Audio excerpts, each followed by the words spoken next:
আসসালামু আলাইকুম। গত ক্লাসে আমরা শিখেছিলাম প্রেজেন্ট ইনডিফিনিট টেন্সের ব্যবহার। আজকে শিখব প্রেজেন্ট ইনডিফিনিট টেন্সের নেগেটিভ সেন্টেন্স কিভাবে তৈরি করতে হয়। প্রথমে আমরা একটি সাবজেক্ট নিব, সাবজেক্টের পর একটি ডু নট বা ডাজ নট নিয়ে তারপর একটি ভার্ব নিব, দেন আমরা একটি এক্সটেনশন নিব। I do not or I don't run in the sun.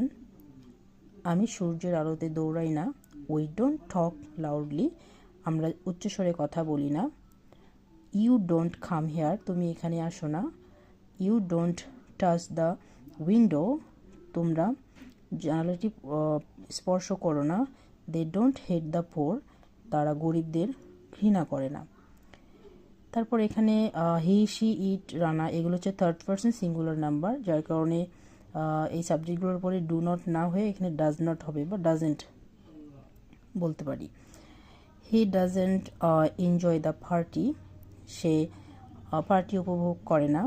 She doesn't close the window, সে জানালাটি বন্ধ করে না। It doesn't hate the poor, ইহা গরিবদের ঘৃণা করে না। Rana doesn't enjoy the program, Rana প্রোগ্রামটি উপভোগ করে না।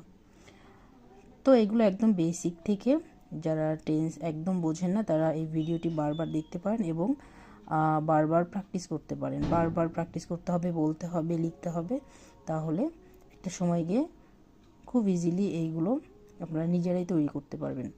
প্রথমে একটি সাবজেক্ট নিয়ে তারপর ডু নট বা ডাজ নট নিয়ে যে কোনো ভার্বের সাথে এক্সটেনশন নিয়ে সেন্টেন্স তৈরি করা যায়।